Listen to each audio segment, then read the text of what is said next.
Bonjour à tous et bienvenue dans ce nouvel épisode des...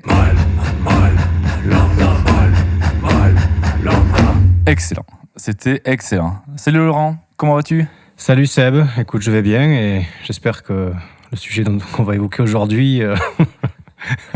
Alors effectivement, en fait on est à Toulouse. Alors, je rappelle à nos chers auditeurs que moi j'habite à Paris. Et si je suis à Toulouse, mon cher Laurent, c'est parce que j'avais besoin de te voir toi et aussi tous les amis. Car oui, en ce moment je suis un petit peu down, comme on dit. J'ai ressenti un besoin de couper. Et alors si tu veux bien aujourd'hui Laurent, on va parler de ce sujet qui est un petit peu... qui touche un petit peu tout le monde et qui s'appelle la dépression. Je pense qu'il y a pas mal de choses à dire là-dessus et voilà, ça sera l'occasion qu'on échange sur cette thématique qui est peut-être un petit peu moins fun que d'autres. Ouais, et qui n'est pas forcément facile à aborder aussi, parce que c'est quelque chose qu'on vit tous à plus ou moins forte, quoi, tu vois. Il y a plusieurs façons de représenter la dépression. Ça peut être un burn-out ou autre, des trucs comme ça. J'ai déjà fait un burn-out, c'est assez violent. Mais là, je pense que c'est plutôt une petite phase un petit peu dépressive, quoi. Et donc justement, Laurent, la dépression pour toi, qu'est-ce que c'est ? C'est quoi pour toi la dépression, Laurent ? Alors, hasard du calendrier ou pas, figure-toi que je me suis levé ce matin, j'étais complètement down et on tourne cet épisode aujourd'hui. Et là, du coup, ça va bien mieux. Ouais. Depuis ce matin. C'est aussi ça le fait d'être hypersensible, c'est ces cycles qui peuvent aller très très vite, justement d'un moment de dépression à un moment un peu plus euphorique. Pour moi, la dépression, à mon sens, à moi, comme je l'entends moi, c'est un manque de lumière intérieure, si tu veux. C'est des moments où je perds espoir, où j'ai peur. Je perds espoir à l'avenir, je remets en question mon présent, mon passé, et j'ai plus aucun enthousiasme et je vois de la fatalité partout en me disant, t'es tombé, tu t'en relèveras pas de celle-là, quoi. Et bon, spoiler alerte, je m'en relève à chaque fois. Ouais. Mais par contre, voilà, c'est des états pour moi que j'ai vécu, que je vis assez souvent, mais qui sont quand même assez éphémères. J'en ai jamais eu, ou je pense pas en avoir eu sur la durée. D'accord. Éphémère, c'est quoi pour toi ? C'est une journée, 2 journées ? Ça a eu des fois peut-être atteint la bonne semaine. Ah, la bonne semaine, ouais. Ok. Je me rappelle d'épisodes où justement je me prends une semaine congé en me disant tu vas bouger, tu vas faire des trucs, tu as besoin de couper. Et en fait, cette semaine de congé, je suis en mode enfermé chez moi, les volets fermés, et je n'arrive pas à trouver une putain d'énergie pour sortir de cet état-là, quoi. Et quand je suis dans ces moments-là, je peux dire que là, c'est une grosse dépression. Tu le combats comment, toi, ce truc-là ? Je le combats comment ? Déjà, comment je le combattais avant, je savais pas trop, quoi. C'était très compliqué, ça durait très très longtemps. Et aujourd'hui, ce que j'ai fait aujourd'hui, d'ailleurs, c'est j'avais donc pareil, pas de motivation, pas d'enthousiasme, rien. Impossible de faire le moindre effort me demandait une énergie démentielle. Et je me suis dit, bon, il faut que tu t'aères l'esprit, il faut que tu nourrisses ton cerveau. Ton cerveau a besoin d'être nourri par des choses positives. Donc je suis tout simplement, et c'est ce que je fais à chaque fois, et c'est toujours cette petite béquille qui m'aide à me relever. Je suis sorti de chez moi, je suis allé marcher dehors. Ouais. Ah, ça marche bien. Je suis allé marcher, je me suis posé, je regardais les bâtiments autour de moi, je regardais les gens parler, je regardais la vie, en fait, tout simplement autour de moi. Et le fait de marcher, de stimuler mon cerveau, de stimuler les sens aussi, pour nourrir mon cerveau avec tous les capteurs dont notre corps est fait, ça m'aide moi à transformer le négatif en positif dans ma tête. Et en fait, c'est marrant parce que c'est l'inverse, en fait. C'est le cerveau qui te stimule pour sortir. Souvent, quand t'es pas bien et que t'es chez toi, que tu sais que t'as envie juste de crever, quoi. Souvent, tu vas retrouver une petite énergie ou un truc qui dit que tu te sens pas à l'aise et tu te ressens le besoin de sortir. Et en fait, c'est ton cerveau qui va déclencher. Il dit, attends, bon, le corps va pas bien. Tu sais, c'est la fameuse communication entre le corps et l'esprit, quoi. C'est l'esprit, le corps, ça va pas trop bien en ce moment. Là, il a besoin juste de sortir. Et donc, il y a une petite décharge, il te met une décharge, il te pousse. C'est pour ça que tu te sens mal en général, c'est que ça te pousse à agir. Quand tu te sens vraiment pas bien, tu te dis putain, j'ai une crevette, t'as des douleurs et tout. Et c'est des électrochocs que t'envoies ton cerveau pour te booster, en fait, quoi. Je vais donner ma définition aussi de la dépression. Pour moi, c'est une période dans laquelle on perd notre estime personnelle, en fait. C'est où on se sent plus à la hauteur et même on culpabilise de ne pas être au top. Et c'est comme un abandon, en fait. Un abandon de soi, en fait. Ouais. C'est comme ça. Ça rejoint un peu ce que Ça- je disais ça sur la rejoint ce que tu fatalité. rejoins, ouais. C'est ce côté où tu te sens juste pas une grosse merde, Une quoi. grosse merde. Ouais, et tu te dis, Une je grosse merde. vois rien, ça sert à rien. Ouais.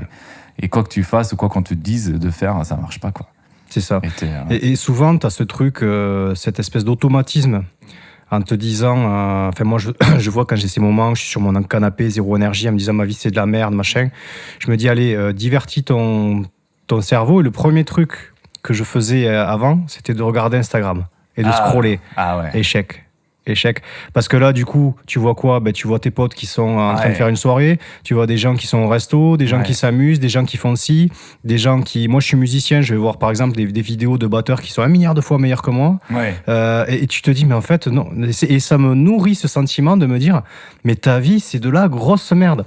Et bon, ce qu'il faut garder à l'esprit, c'est important de garder à l'esprit, c'est que sur Instagram, justement, les gens vendent leur vie le plus beau côté. C'est très fake et c'est bien d'en avoir conscience de ça parce que forcément quand je suis au fond de mon canapé allongé comme une merde, je vais pas faire une story en disant regardez, ma vie c'est de la grosse merde. En fait c'est le cycle infernal et ça c'est un vrai nom du truc, quoi. C'est le cycle infernal, c'est-à-dire qu'en gros je suis triste, je me rappelle que je suis triste, du coup je suis encore plus triste. C'est ça. Tu vois, je ne me trouve pas bon dans mon métier, je vois sur Instagram qu'il y a des gens qui sont meilleurs que moi, et ça me rappelle que je suis vraiment une grosse merde, quoi. Et c'est un cycle infernal, ce truc-là, en fait. C'est ça. Et c'est l'enfer, quoi. Et en fait, y mettre de l'énergie, de l'attention et de la lumière, ça ne fait que grossir ce sentiment-là, en fait. Ouais, il y a plusieurs techniques, peut-être qu'on va parler un petit peu plus tard dans l'épisode, mais il y a plusieurs techniques un peu pour battre ça, pour essayer de combattre ce truc-là. Eh bien, écoute, je suis curieux d'entendre et de découvrir ça. Mais avant, on va demander la définition à notre ami Wiki. Wikipédia de son nom de famille, je t'en prie. Également appelée dépression caractérisée, dépression clinique ou encore dépression majeure, est un trouble mental caractérisé par des épisodes de baisse d'humeur, accompagnés d'une faible estime de soi, d'une perte de mémoire, d'une perte ou prise de poids plus ou moins importante, ainsi que d'une perte de plaisir ou d'intérêt dans des activités habituellement ressenties comme agréables par l'individu. Ça rejoint ce que tu disais aussi, Lolo, tout à l'heure. Ouais. Le terme de dépression est cependant ambigu. Il est en effet parfois utilisé dans le langage courant comme abus de langage pour décrire d'autres troubles de l'humeur ou d'autres types de baisse d'humeur moins significatifs, qui ne sont pas des dépressions proprement dites. Voilà, c'est la définition durait 4 pages. J'ai pris juste le premier paragraphe, sinon on en a pour 30 ans, mais en gros, je pense que ça résume un peu ce qu'on disait un petit peu tout à l'heure, quoi. C'est Exactement. Et il y a un truc qui m'a sauté aux oreilles. Oui. Du coup, que tu as dit avec ta voix en octave de moins. Tout à fait. C'est le fait de ne plus ressentir aucun désir dans des choses qui nous plaisent et qui nous animent en temps normal. Et c'est exactement ce que j'ai, moi, ressenti il y a 3 ans de ça. Okay. Où justement je devais partir. J'avais plein de projets qui me tenaient à cœur. Je devais partir aux États-Unis avec mon groupe jouer. Je devais faire des travaux dans mon appart. J'avais plein de trucs prévus qui, en temps normal, étaient des trucs j'étais trop excité, j'avais trop hâte. Et d'un coup, je me suis éteint dans tout. Même à cette époque-là, j'avais rencontré une fille avec qui j'ai eu une accroche de dingue et une forte connexion. Et vraiment, ça faisait très longtemps que je n'avais pas ressenti ça. Et d'un seul, en fait, tu vois, il y avait tout était ouvert. Et d'un coup, je me suis renfermé et j'étais éteint, mais partout, éteint. Et tu sais combien de temps ça a duré, ça ? Ça a duré, là pour le coup, tu vois, tout à l'heure je te disais 1 semaine. Cet épisode-là, il a bien duré 2 mois. Ouais. Maintenant que tu vois, mais c'était pas 2 mois à rester dans mon canapé, fenêtre fermée. C'était 2 mois à traverser la vie comme une personne sans âme. Plat. Je ne ressentais rien pour rien. Et c'est justement là où j'essaye parce que je me connais beaucoup, je m'analyse beaucoup, j'ai toujours l'impression d'avoir un autre moi qui me regarde tout le temps et qui m'analyse au-dessus de moi. Et là, je me suis dit, mec, tout seul, t'arrives pas à t'en sortir, quoi. T'arrives pas à t'en sortir. Donc, je me suis dit, là, il faut que tu te fasses aider. Donc, j'ai tapé psychologue Toulouse. Et c'est là où j'ai découvert ma psychologue, mon hypersensibilité, comme on l'a évoqué sur le premier podcast. C'est suite, en gros, à cette période, quoi. Ouais. Okay. Ouais. C'est ta plus grosse période de dépression ? Je pense que oui. Ou du moins où j'ai clairement identifié les signes. Ok. Et est-ce que tu en as tiré des quelque chose de positif de tout ça, de cette expérience? Ben, la chose positive que j'en ai tirée, c'est que ça m'a poussé à aller consulter une psychologue. Peut-être que j'aurais dû aller le faire avant, Ouais. en fait, avant d'en arriver là. Et que du coup, ça m'a permis de découvrir mon hypersensibilité et de beaucoup mieux me comprendre. D'accord, donc c'est important de mettre un mot dessus, ça t'a permis du coup de mieux gérer les crises suivantes, quoi. Ouais. T'as eu des crises après de ça ou pas? Enfin, des crises, j'appelle ça des crises, mais est-ce que t'as eu d'autres épisodes? Des 2 mois, non. Après, je te dis, des 1 semaine, des 3-4 jours, tu vois, là encore, 2 jours compliqués. Il se trouve que je pense qu'on était à la même fête ce week-end, non? Oh ouais, il se trouve que c'était l'anniversaire de nous deux. Voilà, on dirait pas de qui? Bah, le mien. Voilà. Et non, mais ça, c'est pareil. Si tu veux, sur le moment, t'es en soirée, tu fais la fête, machin, c'est cool. Ouais. Par contre, le lendemain, la redescente, quand t'es tout seul chez toi... Alors, du coup, c'est une gueule de bois. Est-ce que c'est vraiment une dépression? Non, mais c'est un épisode de dépression qui, pour moi, ne serait pas arrivé parce que t'es fatigué et forcément, tes pensées ne sont pas... Ton corps est fatigué, il le dit à ton esprit, tes pensées ne sont pas positives. Et ça, pour moi, ça alimente cet état-là. Ça l'alimente. Je dis pas que c'était une dépression, mais par contre, effectivement, les gens qui cherchent à trouver refuge dans l'alcool et qui souvent deviennent alcooliques, c'est pour échapper des fois à leur quotidien et tout ça. Par contre, les redescentes, elles sont violentes. Et il y en a qui n'arrivent pas à en sortir et du coup, ils font quoi? Ils reboivent. Et puis ils reboivent. Et puis ils reboivent. Et puis voilà. Moi, j'ai commencé à boire suite à justement ma plus grosse dépression. J'aimerais justement je trouve c'est important, je vais vous raconter ma plus grosse dépression, mon plus gros moment de dépression et comment moi du coup j'ai commencé à boire, parce que j'ai commencé à boire qu'à l'âge de 26 ans, j'avais jamais bu d'alcool avant. Et c'est suite justement à un épisode comme ça. En fait, j'étais avec une fille qu'on embrageait. C'était 3 ans où tout se passait bien jusqu'à un moment où je sais pas ce qui s'est passé dans notre relation. Peut-être l'amour ne dure que 3 ans, comme on dit, et je sais pas, ça a chuté. Et elle m'a fait littéralement perdre confiance en moi. Alors c'était peut-être pas voulu de sa part, parce que peut-être qu'elle pensait que j'étais plus fort que ça ou que j'allais mieux gérer ses propos, quoi. Mais le moindre truc qu'elle me disait m'a vraiment achevé. J'avais fait un burn-out aussi pendant cette période-là, suite à un boulot, donc je n'étais pas forcément au top de ma forme. Et puis, il s'est passé quand même pas mal de choses avec elle. On a vécu les attentats de Paris, ensemble. On était à Paris tous les deux. C'était le soir du Bataclan, donc c'était le 13 novembre. C'était le 13 novembre 2015. C'est ça. Et en fait, nous, on devait aller au Bataclan le lendemain, donc le 14 novembre. On est arrivé le 13, et on s'est promené au niveau du Bataclan, parce qu'on avait pris l'hôtel juste à ce moment-là, rue de Charonne, tu vois. D'accord. Et en fait, on est passé devant le bar qui a été pris d'assaut, justement. Et en fait, on est passé devant ce bar-là, on est arrivé au croisement, on a tourné à droite, et à ce moment-là, on entend on entend tous les bruits, tu vois. Ouais. Et à droite, elle fait, je dis, c'est bizarre quand même comme bruit, tu vois. Elle me dit, mais non, mais c'est la ville, ça va être les bruits de la ville, quoi. Je vois, c'était comme assez, on les a vraiment très très bien entendus. Je vous dis, on était quelques mètres plus loin, quoi, tu vois. On a continué notre chemin. Et en fait, on a appris qu'on a failli crever, je pense, à 2 minutes près, parce qu'on passait devant. Enfin, je sais pas si bon, peut-être qu'on a eu de la chance, tu vois, mais en tout cas, on est passé devant le bar 2 minutes avant le truc. Donc bon, c'est un événement assez traumatique pour nous deux, mais c'est surtout un moment qu'on a vécu ensemble. Et des moments qu'on a vécu ensemble comme ça, un peu dur, il y en a eu plein. On a eu un chat qui s'est fait écraser, enfin, ça peut paraître ridicule, mais on a eu un bébé chat quand il n'y avait même pas 1 an, qu'on adorait, qui s'est fait écraser devant nous. Moi, je l'ai récupéré, la gueule arrachée, enfin, c'était assez violent, mais on l'a vécu ensemble. On a vécu une IVG ensemble. Je dis ensemble parce que je l'ai vraiment accompagnée, tout ça, bon, même si c'est elle qui a subi évidemment la chirurgie et tout ça. Donc, mais j'étais là avec elle, et c'est quand même pas évident de voir les radios avec le petit haricot dessus et de se dire, bon, ben, on va l'enlever, quoi, tu vois, on va s'arrêter là, quoi. Moi qui aimerais être papa un jour, c'est compliqué de faire ce genre de truc, ça marque, quoi. Et si tu veux, c'est plein d'événements comme ça qu'on a vécu ensemble, et quand on s'est séparés, bah, ça reste, quoi. Donc, même si tu sens qu'on n'était pas forcément fait, enfin, on était fait pour se séparer, au bout d'un moment, ça marchait plus, quoi, tu vois, il y a des trucs, des choix de vie. Et là, je suis rentré vraiment dans une grosse période de dépression. Et pour moi, ça se caractérisait du fait de ce moment où tu dors, quand tu rêves, tu vois. Je me rappelle de ce moment que j'ai vécu, qui est assez fort. Tu dors, tu vois, tu te sens bien, tu es dans ton rêve, tu vois. Et petit à petit, tu sens une douleur qui revient au cœur, et tu fais, ah non, je suis en train de me réveiller. Tu vois, tu te dis non, putain, je suis en train de me réveiller. Et là, tu te réveilles et tu sens tous les douleurs de ton corps, tout ton corps qui se ferme, tout ton état, tout ton bonheur de ton rêve qui s'en va. Et tu retournes dans la réalité et tu fais putain de merde. Et ça, j'ai eu ça pendant, je pense, ça a duré bien 2 mois aussi, je pense. Ah ouais. Même plus que ça. Parce que même après, ma relation d'après, C'est resté. Mais je l'ai encore en fond. En fait, toi, Ouais. c'est passif. Je l'ai en fond tout le temps de ce truc-là. Et tu sais pas pourquoi, parce que tu es attaché à cette personne. Même si ça a été. On a eu beaucoup de bons moments, on va pas non plus se mentir, Oui, t'as mais 3 ans quand même. c'est ce que ça représente et, Ouais. et c'est les émotions que tu as vécues avec cette personne Carrément. et qui sont uniques à cette relation-là et que tu ne retrouveras chez personne d'autre. Non, c'est ça. Et tu sais pas, et moi j'ai un peu ce problème-là, c'est de m'attacher souvent aux filles qui me font un peu de mal, quoi, tu vois.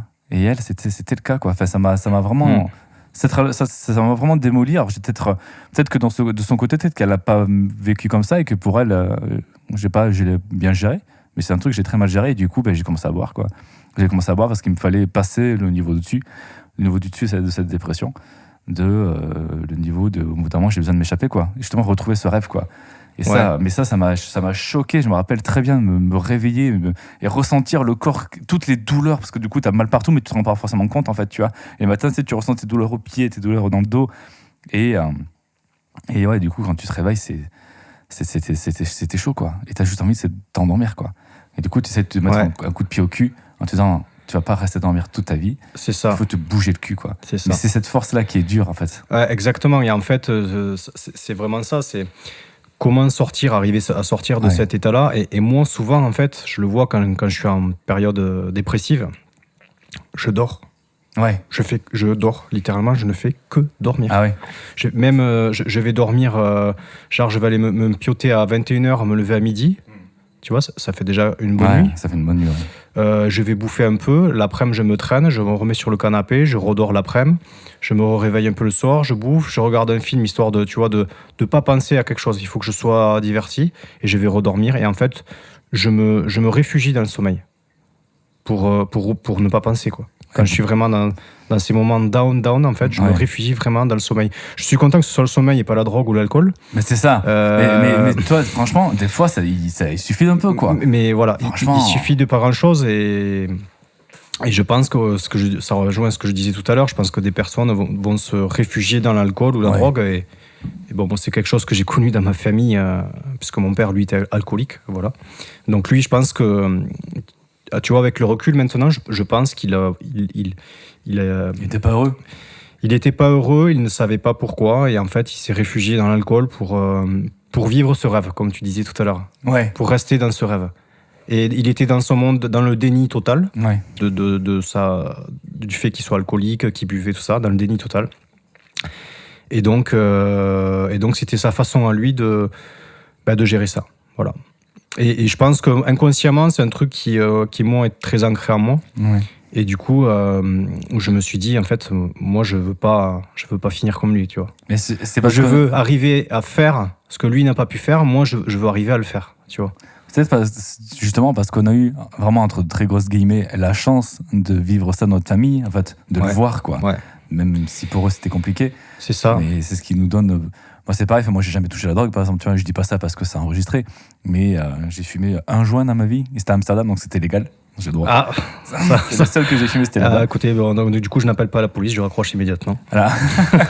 Alors en fait, c'est fou parce qu'en fait, c'est un peu faux. C'est comme on avait acheté 2 joints à Amsterdam, on en a fumé un à Amsterdam et j'en ai fumé un autre plus tard à Paris. Enfin, donc le deuxième. Et en fait, je suis parti en méga bad. Et en fait, j'ai repensé que à G tout le long. J'étais dans mon lit, en PLS. Et j'étais là, mais putain, mais qu'est-ce que j'ai fait? Pourquoi on s'est séparés, machin? Tu vois, ton cerveau... en fait, moi, mon cerveau ne comprend pas les choses. Tu vois, quand c'est pas logique, j'ai l'impression que tout le monde est gentil, tout le monde est mignon, tu vois. Et que quand la personne te fait du mal en face, tu te dis, mais c'est pas possible, attends, il y a un truc que j'ai pas compris. Ouais. C'est une mauvaise interprétation, elle a pas voulu faire. C'est ça. Il y a un truc qui est pas bon, quoi. Du coup, mon cerveau se bute à vouloir retourner vers les gens qui me font du mal. Parce que c'est juste qu'il y a un truc que j'ai pas compris. Ouais. Moi, j'ai un truc comme ça aussi, c'est dingue. C'est que j'ai toujours cru, en fait, et je pense que j'alimentais ma propre souffrance, c'est que je pensais que les gens étaient comme moi. Bah ouais. Tous les gens. les hommes, les femmes, tous les gens avec qui je relationne, que ce soit professionnellement, amicalement, amoureusement, je pensais qu'ils avaient tous le même schéma de pensée que moi, à se poser 1 milliard de questions avant de faire un truc, à se dire non, si je fais ça, je fais ça. Et du coup, quand les gens me faisaient des trucs violents, je me disais, ou qui que jamais de la vie j'aurais pu faire, je me disais, mais non, je comprends pas. C'est ça. Non, c'est pas normal. Attends, je me refais le cheminement dans ma tête avec ma façon de fonctionner. Je me dis, mais comment tu peux faire ça ou dire ça? Alors, je dis pas que je suis parfait, personne ne l'est, et j'ai dû blesser des personnes, j'en suis sûr et certain. Mais par contre, tu vois, quand il m'est arrivé des trucs, je me disais, mais en fait, c'est pas normal s'ils pensent comme moi. Comment tu peux dire ça ou faire ça en sachant ça? Et bon, t'alimentes ta propre douleur parce que chacun est comme il est. C'est ça. Et voilà. C'est un peu le problème, quoi. C'est que comme on est comme on est, quoi. Et moi, c'est pareil, j'ai eu une enfance assez compliquée où j'avais un père qui m'ignorait, toi. Donc j'ai toujours, je pense que j'ai un besoin de reconnaissance permanent, en fait. Tu vois, j'ai besoin avoir des retours en estime et qu'on m'aime bien, parce que moi j'ai tendance un petit peu à aimer tout le monde, quoi. Et si j'aime pas, je le dis en fait à la personne et je passe à autre chose. Je fais pas semblant et j'essaie pas de le tacler, j'essaie pas de l'emmerder, quoi. Tu vois, je mets pas des pics cadeaux comme ça parce que ça. Tu joues pas. Exactement. Je suis pas un chat, quoi. Tu vois, je joue pas avec ma proie. Moi, j'ai jamais compris les personnes qui ont joué avec moi. Ouais. Ou qui ont essayé de te manipuler, quoi. Ouais, ça je comprends pas l'intérêt, en fait. Non, et c'est dur à gérer. Et c'est vrai que moi, j'ai tendance à vouloir continuer à comprendre ou à être encore accroché aux gens qui m'ont fait du mal. Et aux gens qui n'ont pas été réglo avec moi, je suis là, mais putain, mais j'ai envie de la voir, continuer, de l'appeler, qu'on se voit, parce que j'ai besoin peut-être de comprendre. Mais c'est pas bon pour le cerveau, quoi. C'est pas bon pour nous, quoi. Nous, on a juste besoin d'avancer, quoi. Non, puis on a besoin de personnes qui soient à l'opposé de ça. Parce que ces personnes-là nous font perdre notre confiance et notre énergie. Complet. Et c'est fou parce que, tu vois, j'en parlais à l'inverse, mais en fait, je me rends compte que moi, c'est pareil. En fait, j'ai toujours très souvent couru après des filles qui étaient pas faites pour moi, ou qui allaient me faire du mal, ou qui jouaient avec moi. Et j'ai jamais prêté attention à celles qui les bonnes, quoi, en fait. Tellement, mais tout le temps, le même schéma. Et tu vois, quand je les ai négligées, moi. J'ai négligé les filles qui me voulaient du bien. C'est ça. Et des fois, quand je me dis, mais je comprends pas cette fille, qu'est-ce qu'elle fait avec ce mec, en fait, regarde-toi dans un miroir. Ouais, c'est ça. J'ai fait la même chose, en fait. Ouais, c'est ça. Moi, je me rappelle toutes les filles qui me voulaient vraiment du bien, qui étaient à fond amoureuses. Je les ai négligées complet, quoi. Et j'étais focus, par contre, des filles qui m'ont fait du mal, quoi. Je pense qu'on fait tous cette erreur-là de se tromper, en fait, de s'obstiner. Chacun a besoin de se faire mal. À la hauteur de sa tolérance à la douleur, en se disant non, ok, c'est bon, j'ai compris, maintenant je vais. Mais ça met du temps à venir. Et petite anecdote, c'est marrant, je t'en parlais tout à l'heure. Je l'ai vécu ce week-end pour ton anniversaire, du coup. Voilà. Donc c'est marrant parce qu'on passe des soirées ensemble, il se passe des choses. Et ce qui est cool, c'est qu'on peut très vite le mettre sur bande et en parler direct après. Et ça va coller avec ce que je disais, de se dire mais cette fille, qu'est-ce qu'elle fait avec ce mec-là, ce que je te disais tout à l'heure. En fait, on était donc dans un bar à Toulouse pour ton anniversaire. Oui. Et donc il y avait 3 filles qui étaient là, 2 sœurs et une cousine des 2 sœurs. Et la cousine en question était avec un mec. Et donc nous on est quand même très social en soirée. On est un peu les pitres et on discute avec tout le monde. Non, mais l'ambiance. Voilà. Et ça se voit clairement qu'on n'est pas des vautours, des chiens maigres. Enfin voilà, je pense que voilà. Et donc on a des facilités à tirer des gens autour de nous parce qu'on fait les cons. Donc je discute avec tout le monde, avec les 2 sœurs, et avec le mec de la cousine. Et ensuite, je passe pour aller aux toilettes, et la cousine était juste à côté. Donc j'échange 2-3 mots avec elle. Et là, je reçois un glaçon dans la gueule. Je me dis, mais qu'est-ce que c'est? Et la nana, direct, elle me fait, je suis désolé, c'est mon mec, il est jaloux. Et là, je me dis, mais waouh, quoi. Mais c'est quoi cette vie, quoi?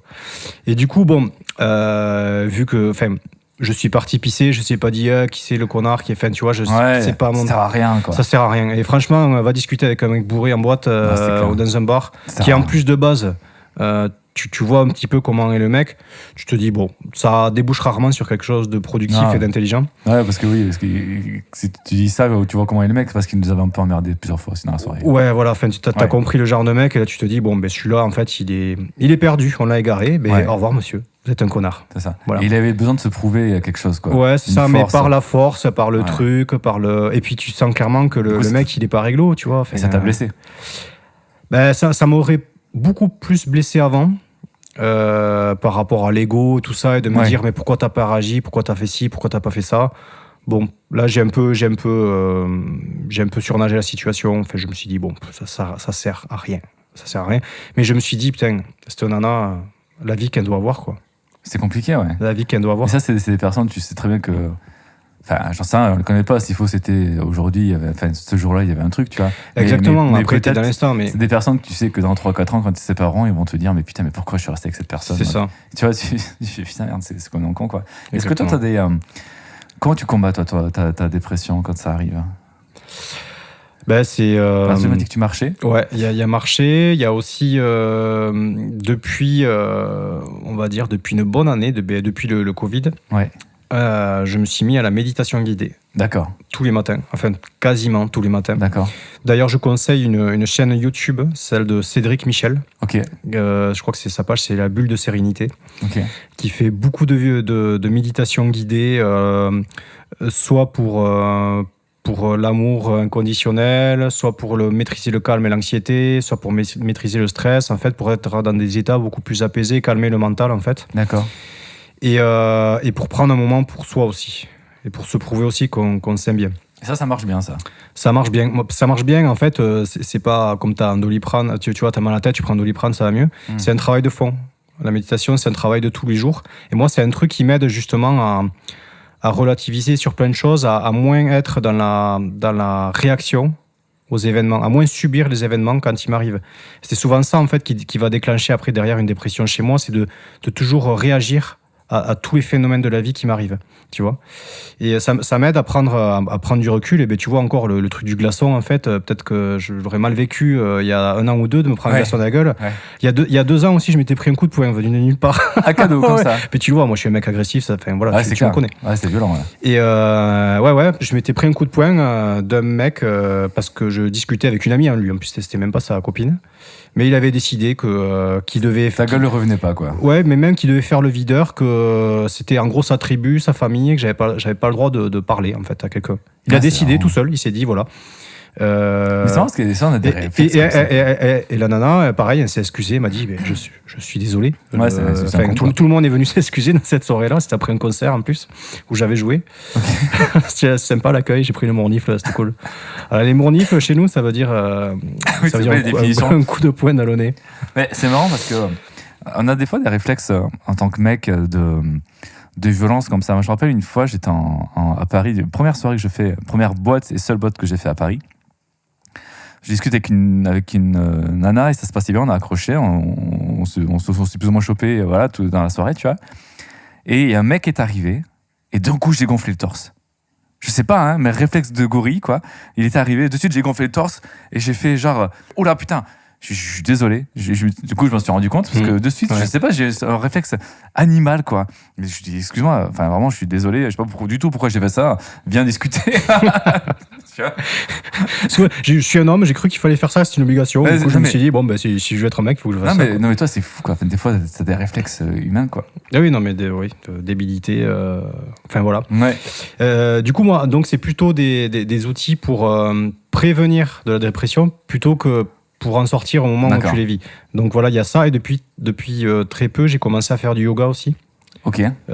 Pour moi, ça rejoint un petit peu la méditation. Enfin, ça dépend des yogas. Je commence à peine. Donc les maîtres yoga, ne me jetez pas la pierre. Je commence. Moi, je trouve que c'est un très bon moyen aussi pour se réancrer, se reconnecter à son soi intérieur et pareil de manière générale, à calmer le corps et l'esprit, tu vois, à vraiment venir calmer tout ça. Et pour moi, c'est plutôt des outils de prévention que vraiment d'action sur le moment, quoi. Et après, c'est marrant. Tu parlais de chaîne YouTube tout à l'heure. Moi, il y a une chaîne que j'aime bien qui est celle de Sirius North, qui lui analyse un peu la vie et un peu, je vais dire une chaîne lifestyle, mais bon, je pense qu'il n'aimerait pas qu'on dise ça comme ça. Et il a fait un documentaire avec Charles Villa de Brut, où ils sont allés au Liban, dans des camps de réfugiés, enfin de camps de réfugiés syriens. Et ils ont demandé à à des gens quel était leur niveau de bonheur. Donc, c'est à des gens qui ont vécu la guerre, qui ont perdu leurs enfants, tout ça. Et les mecs, ils te disent, moi, je suis à 8 sur 10. Alors, le mec, il dit, je suis à 8 sur 10. Et t'as un gosse qui dit, je me rappelle, ça m'avait marqué, il dit, je suis à 8 sur 10 parce que si j'avais un petit outil pour réparer ma petite bagnole, là, je serais à 10. Pareil, une mère, ils interviewent une mère qui a pas eu toute sa famille, qui est en train de pleurer, et dit, du coup, si tu veux estimer ton bonheur, t'as combien ? 5 sur 10. Donc la femme, elle a quand même perdu sa famille, elle a perdu son frère, son mari, et elle est quand même à 5 sur 10, ce qui est quand même, je trouve, assez incroyable, quoi. Ils vont aux États-Unis, en Californie, ils vont faire la même chose avec les gens dehors. Il y en a une qui dit qu'elle est à 7 parce qu'elle change de travail et qu'elle est un peu stressée. Du coup, elle est dans une incertitude et elle s'estime à 7 sur 10.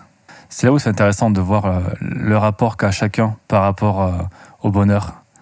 Et je trouvais cette vidéo très intéressante et je trouve que c'est une étude très intéressante qu'a fait Cyrus North. Ouais, après, quand t'as pas les mêmes repères... Ouais, mais c'est chaud. Et t'as des gens en Californie qui se suicident parce que suite à un manque de likes, toi, t'as des trucs débiles, quoi. Ça montre à quel point l'humain, en fait, au bout d'un moment, revient toujours à son niveau de base de happiness, quoi. C'est ça. Et justement, ils avaient fait l'expérience avec deux mecs. T'avais un mec qui a fait l'expérience. C'était le hasard. Un mec avait gagné au loto. Et un mec qui était devenu tétraplégique. Et en fait, au début, le mec qui a gagné au loto et sa cote de bonheur, elle est montée de ouf, tu vois. Et le mec qui est devenu tétraplégique, il a chuté, tu vois. Et en fait, avec le temps, c'est redevenu normal, au même niveau tous les deux. Parce que l'autre s'est habitué, ou l'autre a tout dépensé, ou il s'en foutait, en fait, c'est logique, tu vois. Et le mec s'habituait aussi à être en fauteuil, ou tout ça, quoi. Et en fait, le niveau de bonheur, c'est équilibre toujours. Mais c'est fou comme tu peux voir qu'en fait, l'être humain est capable de générer son propre malheur, mais aussi de pouvoir générer son propre bonheur, en fait. Ouais. Même si tu as tout, en fait, c'est toi qui vas te dire, mais non, mais en fait, il va toujours te manquer un truc, ou j'ai pas ci, ou j'ai pas ça, ou vice-versa. Et c'est cette faculté qu'on a, en fait, c'est ça qu'il faut arriver à se rendre compte, en fait. Dans ces périodes de dépression, et ce qu'il faut...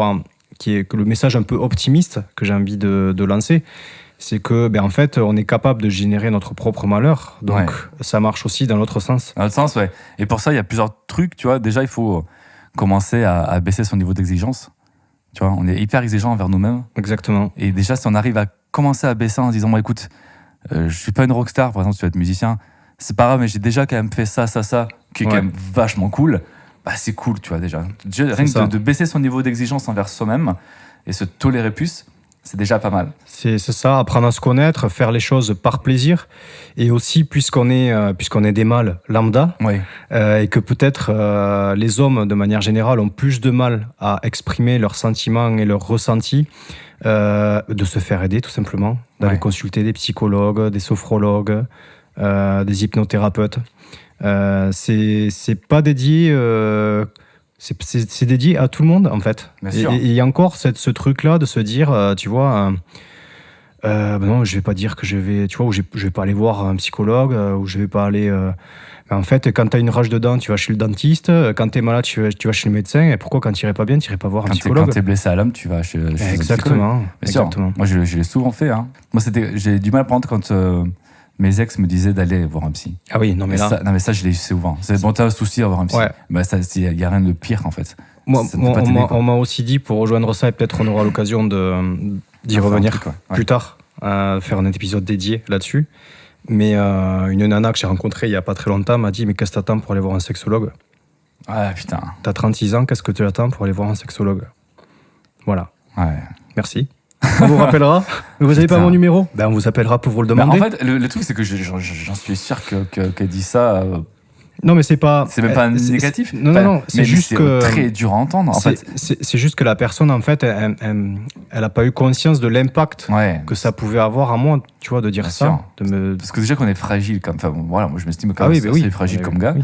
Et des phrases comme ça, avoir un sexologue, t'as un souci. Moi, je l'ai eu aussi pour un sexologue aussi, on me l'a dit aussi. Ça pique. Psychologue, j'avais eu aussi, je crois. Psychologue, j'ai eu 2 fois. Ou va voir quelqu'un, voilà. Je l'ai eu 2 fois, moi. Voilà, s'il y a des dames qui nous écoutent, ou même des mecs, enfin, voilà.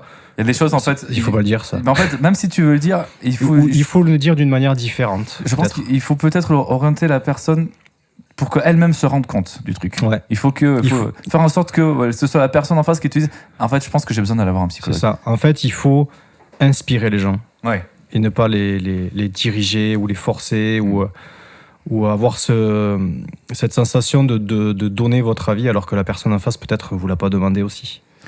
Je lis un livre en ce moment qui s'appelle L'art subtil de s'en foutre de Mark Manson, comme Marilyn Manson. Et il dit une phrase dans le bouquin qui est assez intéressante. Il dit « L'aspiration à vivre des expériences plus positives est en soi une expérience négative. Et paradoxalement, consentir à vivre les expériences négatives qui se présentent ou s'imposent à nous est une expérience positive. » Alors, en gros, ce qu'il veut dire, c'est que si tu te fixes sur le positif, en fait, il va rien t'arriver de bien, en fait, parce que tu passes ton temps à te rappeler ce que tu n'as pas. Si tu dis, putain, moi, plus tard, j'ai envie d'être riche, tu vois, je vais avoir plein de pognon, et tu te rappelles, en fait, que tu n'as pas de pognon, quoi, et que tu n'arrives pas à être riche. Et du coup, toi, il y a un effet un peu inverse qui fait que tu n'arrives pas à atteindre ce but-là. Et c'est pareil aussi avec le bonheur, en fait, tu vois. Si tu te dis, putain, je vais arriver, il faut que je sorte de ma dépression, il faut que je sorte de là, il faut que je sois heureux, Donc, du coup, tu te mets un goal d'être heureux, et tu n'y arrives pas. Parce que tu as ce truc-là. Déjà, il faut apprendre à baisser ses exigences, évidemment. Mais déjà, il faut arriver à faire ça. En fait, la dépression, moi, je pense qu'il ne faut pas la combattre. Je pense qu'il faut l'accepter. Je pense c'est un truc qu'il faut se rappeler. Et parce que sinon, en fait, tu t'appuies sur tes manques. Toi, tout t'appuie sur tes manques. Ouais. À chaque fois, c'est quand on te fait des compliments, je sais pas comment te dire ça, mais tu sais, quand on te fait des compliments ou quand on te dit il faudrait que tu sois plus productif, ou du coup, tu te rappelles que tu l'es pas. Il faudrait que tu sois plus créatif ou que tu fasses un truc. Tu te rappelles que tu ne l'es pas non plus. Tu vois. Ouais. Alors qu'en fait, on te dit que tu l'es déjà, mais que tu peux, si tu améliores ça et ça, tu l'as encore plus. Ouais. Et toi, tu le vois direct en transformant en négatif. Ouais. Et c'est là où en fait, il faut apprendre à se casser la gueule et à gérer ça. C'est pour ça que la dépression, moi, je pense qu'il faut pas.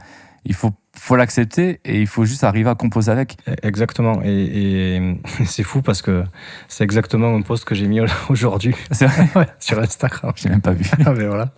Que je te disais que ce matin, j'étais au fond du seau. Ça, j'ai pas vu. Et j'ai donné en gros mes quelques outils que moi j'avais trouvés pour en sortir. Et j'ai mis finalement le premier, c'est finalement de l'accepter et de ne pas le combattre. Ouais. En fait, c'est exactement ce que tu viens de dire, quoi. C'est déjà être capable de le cerner.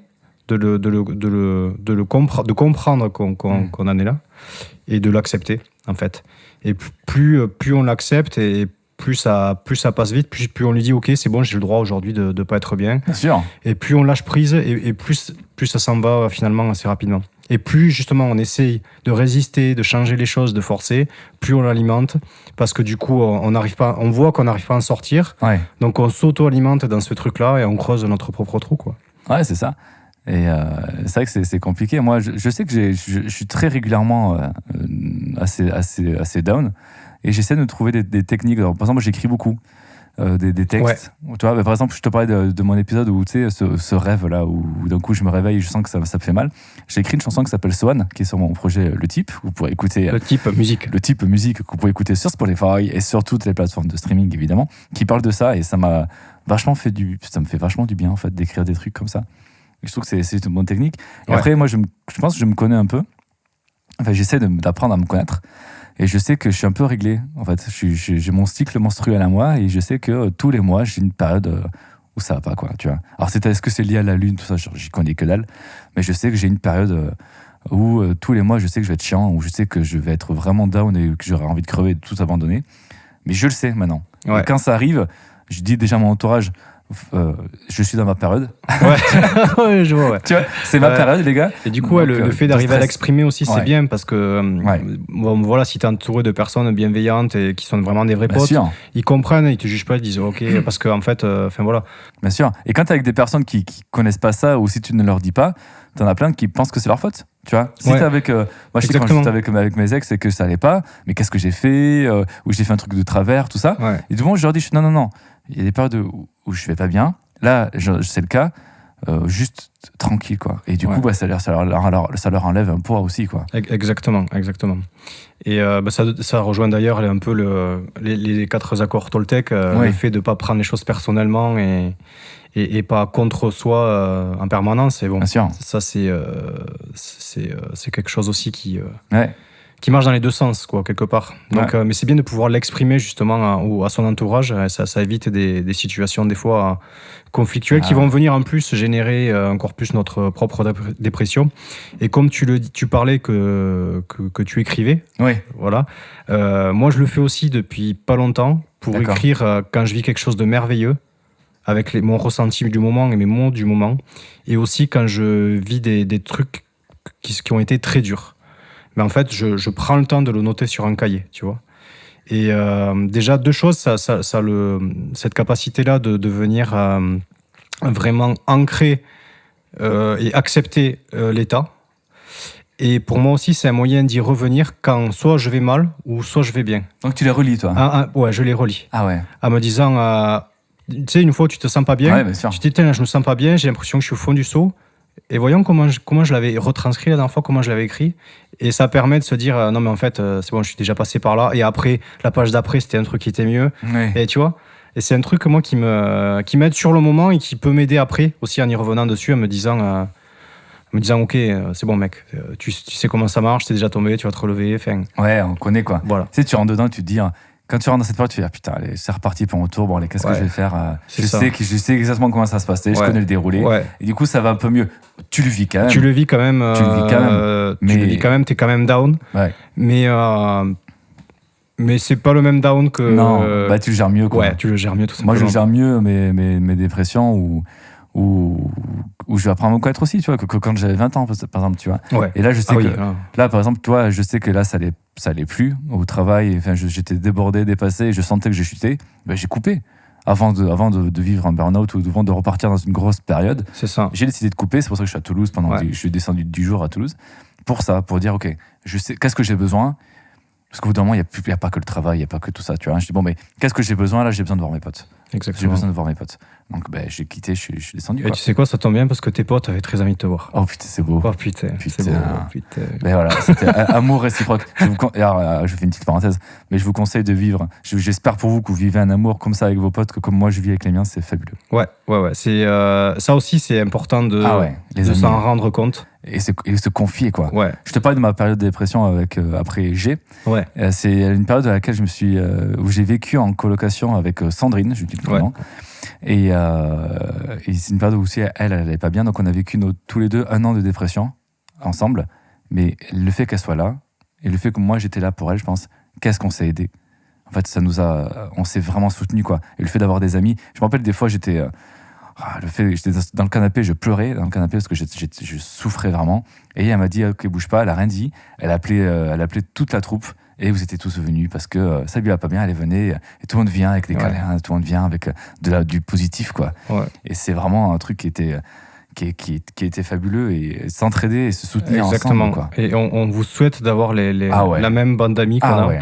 Moi, c'est pour ça que je descends, parce que j'ai une chance inouïe. Non, c'est vrai, quand j'en parle aux autres autour de moi, à d'autres personnes autour de moi, je me rends compte que j'ai une chance inouïe d'avoir des amis et qui sont hyper importants. Ils sont toujours là. Ils sont bienveillants, ils sont à l'écoute, et surtout on se connaît en fait, et on sent quand l'autre ne va pas bien. Ouais. Et on lui laisse l'opportunité d'en parler s'il en a envie, ou au contraire, si on sent qu'il n'a pas envie, qu'il a envie d'être en vrai, on n'en parle pas. Et en fait, il y a ce truc-là qui s'est mis en place tout seul, en fait. Il y a énormément de bienveillance, en fait. Et je sais, moi, qu'à tout moment, si j'ai envie de parler, je peux parler à n'importe qui en disant je vais pas bien aujourd'hui, clac, et je peux vraiment me confier à 100%. Et il n'y a rien de plus frustrant, en fait, que ressentir des choses et ne pas avoir quelqu'un à qui se confier, être seul, quoi. Vraiment au plus profond de son ressenti. Mais c'est pas évident non plus de le faire, parce que souvent quand on se sent pas bien, on se dit je te le garde pour moi, je vais pas faire chier les autres avec mes problèmes, parce qu'on a envie d'être bien vu, on a envie d'être le mec, parce qu'en plus on est un peu tous les deux, les joyeux lurons, voilà, donc on n'a pas envie de passer pour d'un coup les mecs relous, mais en fait il faut, quoi, parce que eux, moi je me rappelle, moi je sais que quand un dans le groupe ou une dans le groupe vient me voir en me disant écoute, j'ai un souci, je vais pas bien parce que ça, en fait ça me touche fois 1000, parce que je me dis ok, tu t'es ouvert à moi, quoi. Ouais, tu t'es ouvert à moi, tu as pensé à moi et tu t'es confié, et en fait c'est la plus belle preuve d'amitié. Voilà. Et ça, je sais que c'est fabuleux, et je le vis moi avec le groupe, et souvent j'en ai un ou une qui vient me voir, je dis pas les noms parce que c'est pas le but, mais qui me dit écoute, ça va pas, il se passe ça dans ma vie, putain, c'est génial en fait. Je fais tout pour l'aider et il faut le faire en fait. Ouais. Il faut vraiment le faire. Parce que il faut trouver des gens. Ça peut être la famille aussi, tu vois. Il y a des gens qui c'est leur famille, c'est leur mère, c'est leur frère, leur sœur. Je sais que moi, les potes, c'est tellement important, quoi. Donc, il faut alimenter ça, quoi. Tu vois, là, c'est pareil. On parlait tout à l'heure, c'était plutôt axé couple. Je comprends pas qu'est-ce que fait cette nana avec son mec ou qu'est-ce que se fait ce mec avec cette nana. C'est valable aussi en amitié. C'est vrai. Il y a des gens qui se perdent dans des amitiés nocives et qui du coup vont sombrer dans des dépressions aussi, qui vont parce qu'en fait ils sont entourés de mauvaises personnes. Et ça, je pense que on a une intuition, on le ressent, on le sait au fond de nous. Ouais. On est dans le déni très souvent, mais on le sait quand une personne est bonne pour nous et quand elle ne l'est pas. Et le plus dur, c'est d'arriver à donner raison à cette petite intuition, cette petite voix-là qui est tout au fond de nous. Et nous, en plus, en tant qu'hypersensible, elle est tout le temps là, cette voix, cette intuition, elle est tout le temps là. Et jusqu'à preuve du contraire, elle a quand même très très souvent raison. Carrément. Donc voilà, il faut savoir se faire confiance, s'écouter et voilà. Il y a un autre truc aussi que je fais, c'est que je vais dans la rue quand je vais pas bien, et je vais dans la rue et j'essaie d'aider les gens. Non mais c'est con. Je te parle pas de donner de l'argent à un SDF ou quelque chose comme ça, mais si rien que c'est con, mais juste tu sors et tu vois quelqu'un qui est perdu, tu lui donnes la route ou tu lui ouvres une porte, tu le laisses passer comme petit signe, tu fais monsieur, c'est genre un peu gentleman quoi, et des trucs comme ça, et rien que de voir un sourire et de voir que en face ça répond, ben moi ça me requinque direct quoi. Ça et les free hugs. Ouais. Non, c'est marrant parce que j'allais te dire la même chose aussi. C'est des fois quand je vais mal, j'aime bien aider les autres et voir que tu leur fais du bien, et ça me refait du bien en plus. C'est-à-dire je donne 1 point et j'en récupère 3. Tu vois, pour schématiser. Carrément. Et donc du coup, c'est pareil. Je me dis en fait, je vais essayer de générer mon propre bonheur comme ça en aidant les autres et en essayant de déclencher des sourires ou des trucs comme ça. Et je me rappelle de mon anniversaire l'an dernier. C'était celui de l'an dernier. Je vais chez mon frère en transport en commun. Du coup, je marchais dans la rue pour aller rejoindre le bus. Et là, je vois un vieux qui essayait de parler à des gens et tout le monde l'esquivait. Tout le monde, tu sais, en mode j'ai pas le temps, la tête dans le téléphone, la tête dans les pieds, tu vois. Tu lèves pas la tête pour regarder s'il y a pas quelqu'un qui est en train de mourir à côté de toi, tu vois.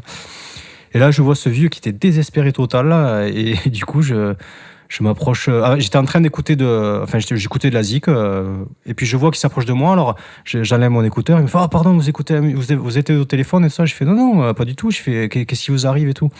Il me dit je dois prendre le bus pour aller rejoindre ma fille. Il me manque 50 centimes là, mais je les ai pas sur moi. Il était emmerdé. Tu sentais le pauvre vieux. Enfin, tu vois, c'était pas une arnaque. Non, et tu le sens ça aussi généralement quand même. Ouais, c'est vrai. Et du coup. Je lui dis, tenez, j'avais 1 euro, 2 euros, je sais pas, j'ai fait 2 euros, je fais, allez-y, je les donne. Il me dit, merci. Il me fait, moi je m'appelle Patrick, comme ça. Il me tend la main et tout. Je fais, salut Laurent, écoute, j'ai dit, bonne journée Patrick. Il me dit, merci. Ça l'a refait. Et finalement, tu vois, j'étais en plus dans un état où parce que c'était encore le confinement ou le couvre-feu qu'il y avait, enfin, tu vois. Ouais. Donc j'allais passer un anniversaire en mode couvre-feu, confinement, tu vois, j'étais pas au top. Et ce truc-là, ça m'a filé une patate. Et de voir le sourire sur le visage de ce type-là. Et en fait, ça a été ce que je dis, le plus beau cadeau que j'ai eu. C'était ça, quoi, ce jour-là. Ouais, c'est fou, ouais. Mais je pense que c'est une question d'énergie, moi. Je crois vachement aux énergies positives et négatives. Exactement. Et c'est pour ça que moi, souvent, quand j'ai un souci, j'ai tout qui s'enchaîne, quoi. La dernière fois, je me suis fait arnaquer au téléphone par des mecs, quoi. Juste après, dans la rue où je marche, je me fais cracher dessus. Il y a un mec au balcon qui m'a craché à la gueule dessus, comme ça. Je marche, c'est cadeau. Et j'ai 3-4 événements qui sont enchaînés comme ça, dans la journée. Et je fais, putain, mais c'est pas possible, quoi. Et tout s'enchaîne. Et du coup, il faut une action positive, parce qu'il faut rééquilibrer, tu vois. Et c'est quand je vais faire une comparaison assez geekesque, mais pour moi, c'est le cas de Star Wars, en fait. Star Wars, tu te rends compte que le positif ne marche pas. Et qu'il te faut une force négative pour équilibrer tout. L'équilibre de la force avec Dark Vador, tout ça. Et que si tu mets que le positif, c'est ce qui se passe. Au début, il n'y a pas trop de la force, tout ça. Toi, Dark Vador, il n'est pas là. Et en fait, ça ne marche pas que le positif, quoi. Il faut... L'équilibre, il est là. C'est aussi du positif et du négatif, quoi. Ouais. Il y a aussi un truc qui est vrai. Si tu es tout le temps heureux, comment tu sais que tu es heureux ? Et voilà. C'est vrai, ouais. Donc, si tu n'as pas un élément de comparaison en te disant... tu vois, là, j'étais moins bien, là, ça va pas. En fait, le moment où tu es heureux, en fait, après, celui qui arrive après, tu le savoures. Exactement. Tu le savoures. Bah écoute, moi je trouve que c'est une belle une phrase de conclusion, quoi. C'est incroyable. Je trouve ça très beau. Ouais. Petite touche positive, parce que c'est un sujet qui est pas évident. Qui est pas évident, mais il faut en parler. Il faut en parler parce qu'il faut parler des. Voilà, tout le monde parle, a plutôt tendance de parler des choses voilà, qui sont très, très fun, très, avec une facilité Ouais. et une profondeur assez intense. Et ces sujets-là, on les balaye un peu vite fait, tu vois. C'est vrai, on parce dit- qu'on veut pas se faire afficher comme le mec qui va pas bien, tu vois, comme la personne qui va pas bien.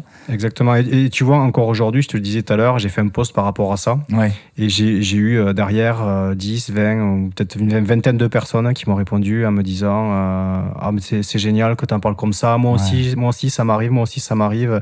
Je dis, en fait, le but du jeu, de moi, de le partager, et le but aussi des Man Lambda, c'est ça. C'est de montrer, en fait, que c'est normal. Qu'on s'entraide, quoi. C'est J'ai ça. l'impression qu'on a une espèce on se retient, quoi. Quand t'as les gens dans la rue, on a l'impression que personne, ou même dans les potes, enfin, quand on est tous en groupe, t'as l'impression que personne ne veut se parler, tout le monde est une pudeur, ça je veux dire, une sorte de pudeur, en fait. Et bizarrement, qui se casse quand t'es dans des bars un peu bourrés. Et quand t'as les gens un peu bourrés, tout le monde parle avec tout le monde. Ouais. Tu vois, je sais pas, il y a Il y a un truc qui se débloque. un truc qui se débloque. Alors c'est normal, c'est le cortex frontal hein, qui, quand il est inhibé, du coup, enlève certaines barrières. Mais en fait, putain, ça fait du bien. Quoi. Ouais, ce serait bien qu'on ait ça Connaissez- sans se bourrer la gueule. Ouais, exactement. C'était essayer de tendre vers cet Ouais. état-là. Ouais. Et ça marche à tous les niveaux. Alors c'est très bisounours, mais j'adorerais qu'on puisse se confier à tout le monde, à n'importe qui, n'importe quand, sans problème. Quoi. Moi, des fois, quand je vois quelqu'un qui pleure dans la...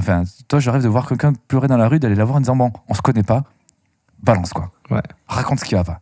J'ai déjà demandé proposer un câlin à quelqu'un qui pleurait que je connaissais pas, dans le métro, tu vois.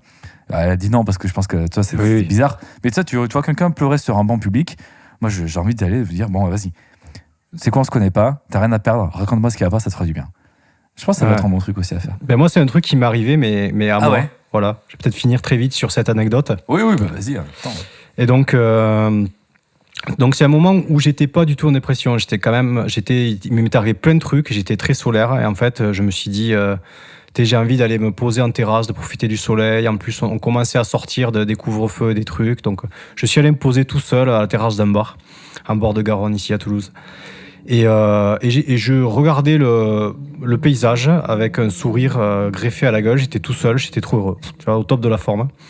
Et puis là, il y a une nana qui vient me voir et qui me dit excuse-moi, ça te dérange, c'est parce que c'était midi, excuse-moi, ça te dérange si je me joins à ta table pour manger. Elle me dit, j'aime pas rester seule à une table. Et je sens, la nana, elle est au fond du seau. Elle est triste, ça va pas, quoi. Ok. Et du coup, moi, mon énergie était à 3000, tu vois. Et je me suis dit, elle a moins de 100. On va essayer de voir si on peut faire un transfert de bonheur, quoi, tu vois. Et en fait, elle s'installe, donc je me dis, bon, je vais essayer de voir si elle veut parler ou juste pas parler, avoir quelqu'un à côté. Du coup, j'ai dit, j'ai fait, mais t'es en vacances, parce que c'était les vacances, tout ça. Elle me dit, non, en fait, voilà. Donc, elle me raconte sa vie, quoi, en gros, que ça allait pas, qu'elle avait plein de galères en ce moment, patati patata. Et en fait, on a discuté, en fait, on est resté 3 heures. On a discuté pendant 3 heures. Et au fur et à mesure, je me suis confié sur ma vie, mais des trucs perso, tu vois, pour dire, ok, mais moi aussi, m'est arrivé ça, tu vois, mais comme on est un peu en train de faire là, quoi. Alors que je ne la connais pas, on se connaît pas. Et du coup, on détend l'atmosphère un peu, on commence à rigoler, tout ça. Et donc, finalement, on reste 3 heures à discuter. Puis à la fin, je la raccompagne jusqu'au métro. Et donc, j'allais lui dire au revoir, lui dire, bon, mais écoute, bonne continuation, bonne journée à toi. Et là, elle me dit, ça te dérange si je te fais un câlin? Je dis non. J'ai dit non. Elle me prend dans les bras, me fait un câlin, elle se fait un câlin. Et alors j'étais arrivé à 3000 niveau bonheur, je suis parti à 8000. Et elle était à moins de 300, elle était au moins à 200-300, tu vois. Donc, donc ça a tiré tout le monde vers le haut. Et qu'est-ce que ça fait du bien. Qu'est-ce que ça fait du bien. Et une rencontre comme ça, c'est improbable. Ça m'est arrivé qu'une fois dans ma vie. Mais c'est et en plus, du fait qu'elle ose venir me voir. Elle a eu du culot, parce que j'étais un mec tout seul, tu vois. Bon, après, j'imagine que je dégage pas le danger, tu vois. Donc, mais effectivement, elle a du culot, parce que bon, c'est pas tout le monde qui peut oser faire ça. Mais voilà, tout ça pour dire que ouais, ça, c'est des choses qui sont très importantes de prendre le temps de discuter, de se confier à quelqu'un. Et voilà. Exactement. Et d'ailleurs, en parlant de confier, merci Laurent de t'être confié un petit peu sur ta vie, sur ces périodes. Et Avec plaisir. Merci à toi également de t'être confié. C'est Ouais. toujours un petit peu, voilà, quand on lance des problématiques ou des thématiques comme ça, un peu, on ne sait pas trop ce qu'on va se dire et on découvre toujours un truc sur l'autre. Eh bien, on se découvre, Laurent. Voilà, on se découvre petit à petit. On est comme un couple, en fait. Ouais, voilà, c'est ça. Mais on prend notre temps. On prend notre temps, tout à fait. Tranquillement. Tout à fait. Et en tout cas, on vous remercie à vous aussi de nous avoir écoutés, en espérant que vous y trouvez quand même votre compte dans ces podcasts et que ça vous plaît. Et nous, en tout cas, on adore faire ça avec Laurent. On est très bien. Exactement. Et en tout cas, ce qui est sûr, c'est que ça nous donne du plaisir à nous de le faire. Oui. Et D'en parler, en fait. finalement, le plus important, c'est peut-être ça aussi. Donc, finalement, peut-être la solution, c'est que vous fassiez vos propres podcasts avec vos propres amis chez vous. Et vous verrez, ça vous fera du bien. On pourrait même un invité, tiens, de temps en temps. Exactement. Eh bien, pourquoi pas.